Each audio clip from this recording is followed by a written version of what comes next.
Hi guys, what's going on, and welcome back to another episode of Conqueror's Blade. So, something a little bit different from the usual today, as I kind of wanted to touch on bronze and silver, sort of how to make it, what are some good efficient ways of getting both, and kind of can you run with that premium account, that sort of thing. So probably a video targeted more towards the newer players, because I know a lot of people, particularly when they first sort of join the game, struggle quite a lot with bronze and particularly with silver, and kind of feel like it prohibits their gameplay or prohibits them from progressing quite a bit. So I just kind of wanted to touch on some of the main ways or some of the most efficient ways in which you're going to be making silver.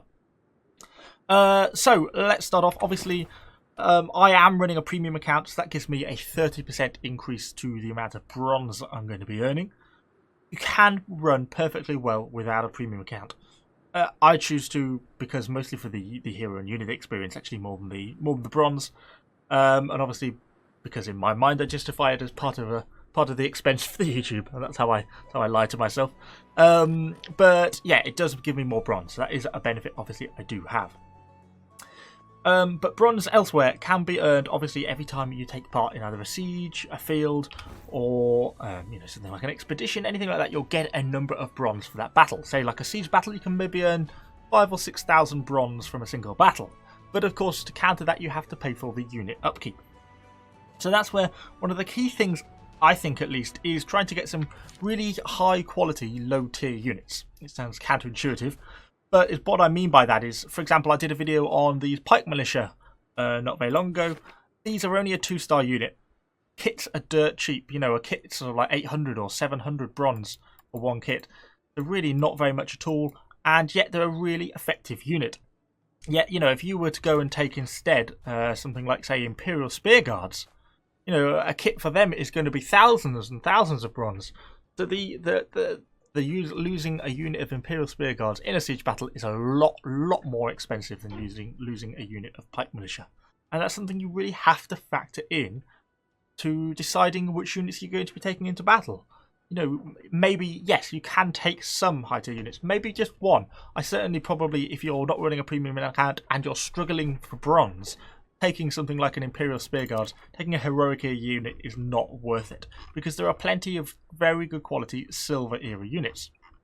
So for example, obviously we touched on the pike militia. Halberdiers, another excellent silver era unit, really effective, can easily get 100 plus kills because once through the brace, and the amount of damage they do is really immense. Also got things like, for example, Prefecture Archers. I'm a huge fan of this unit. I think it's the best archer unit in the game, in all honesty, I really do. Again, silver era unit, kit cost is not too high. Iron Cab Arquebusiers, for all their problems, and they do have some, they do an immense amount of damage. They have a good chunk of ammo, and yeah, really nice unit actually in combat. So my point is, there are plenty of really good options. Domain Arbalist, again, nice choice. Courtiers, again, decent quality unit, decent quality cavalry unit. Again, only a chivalric era unit, only a 2-star or 2.5-star unit. Unit kit costs are dirt cheap. So you can save a lot of bronze doing that sort of thing. Another way to save bronze is to buy some of the more rarer kits from neutral towns. So I haven't actually got one near me, but if we look down, say, at Western Frontier, different towns have different kits available. So for example, they may sell longbow kits for silver. We'll get onto silver a little bit later on, but you can save quite a lot of money by buying the kits in advance, because these kits here will be a lot cheaper than the bronze cost. The silver cost will be significantly less than the bronze cost. You could save quite a bit of money once you figure out which kits relates to each town, and if you're trying to, you're going to be playing your longbows a lot, or if you're going to be playing your men-at-arms a lot or something like that, or you've unlocked some monastic knights and you're going to be playing them a lot, finding and buying the appropriate kits can save you quite a lot of bronze in that way. And that's really some of the main ways for bronze income. Beyond that, it's things like daily missions. So if we take a look at the side quests, I've actually done my dailies today already. But a lot of the things, complete a thief quest. We should be doing thief quests anyway, generally speaking, 1,000 bronze. Get salvaging, 500 bronze. Well, whether you actually wanted to collect any resources, I don't know.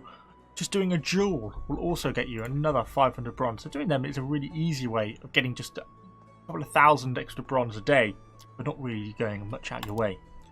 And of course, we then touch on to weeklies. And it's probably here where we're going to phase into silver as well. But completing all your weekly missions will earn you a significant amount of bronze really quite quickly. Every 3 siege battles, so you can do this 3 times, you can earn 15,000 bronze just by playing 9 siege battles. This is actually the 3rd step on this weekly quest. 1 to 3 gets you the same rewards and it gets you a chest. But that's 15,000 bronze just for that. And you can do the same for your field battles, so 30,000 bronze for 18 battles. That is an easy way of getting extra bronze. And then of course you've got all the standard ones, every time you kill a certain amount of heroes, just logging on consistently over a couple of days makes a real big difference as well. 10,000 if you fight 50 battles, etc. These are really great ways of getting bronze. And they also lead on to pretty good ways of getting silver for 2 reasons. So, firstly, whenever you complete ones like this, you get a chest on a lot of these type ones, not on the deathmatch or free battles.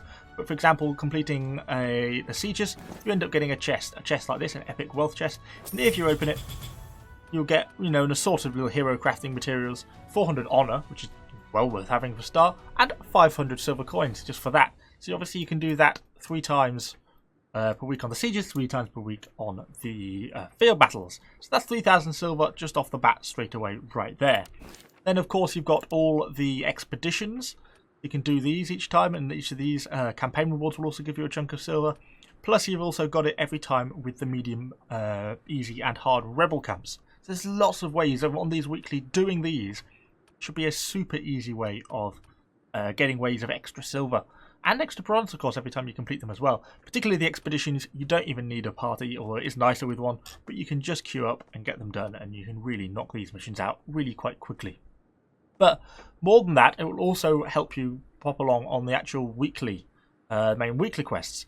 And while you do get a few nice little bronze and honor stuff here as you go along, the main thing you get are these vault keys. So starting at the Squire's Gift, you get 1 key.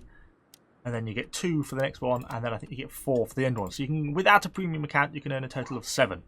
You get an extra 8 if you have a premium account as you go along. But that's 7 vault keys. Now every time you get a vault, it's just a random drop. It's because randomly at the end of siege battles sometimes, end of field battles sometimes, just random. Sometimes you get a few of them in a row, sometimes you don't. But once you've got the keys, you'll be able to unlock them. And each vault is going to be getting you 2,000 to 3,000 silver every time it does. So that's 7 keys, at 2,000 to 3,000 silver a key.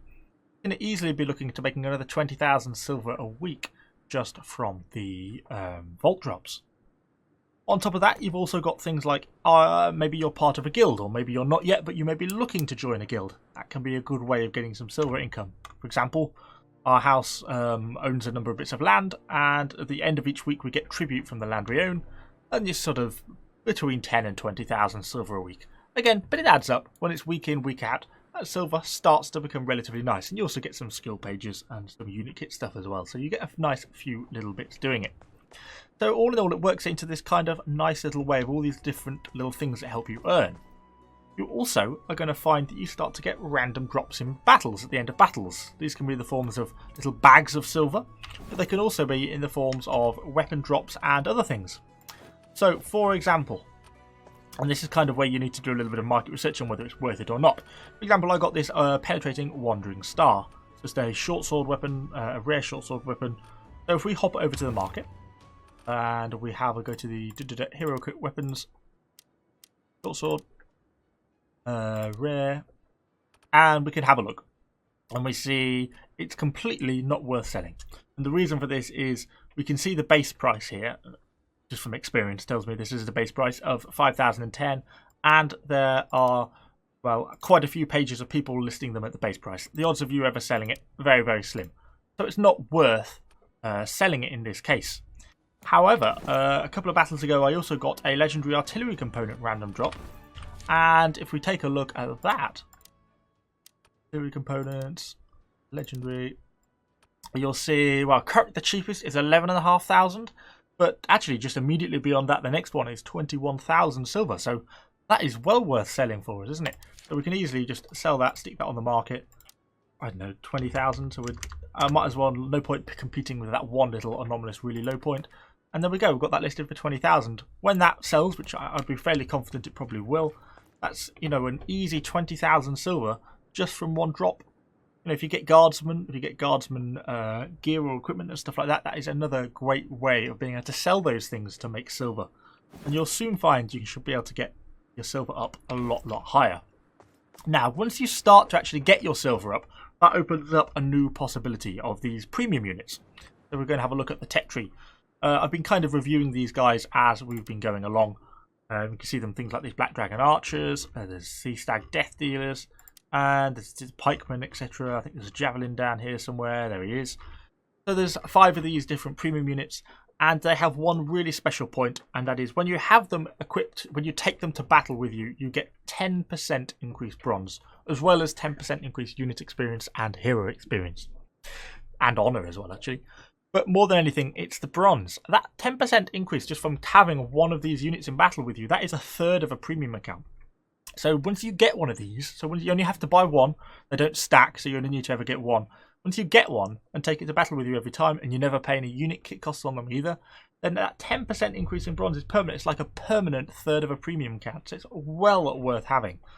For me, in my opinion, if you just want to get one, if you're struggling for silver and you just want to get one, go for the Black Dragon Archers. They're by far the cheapest, 250,000 silver.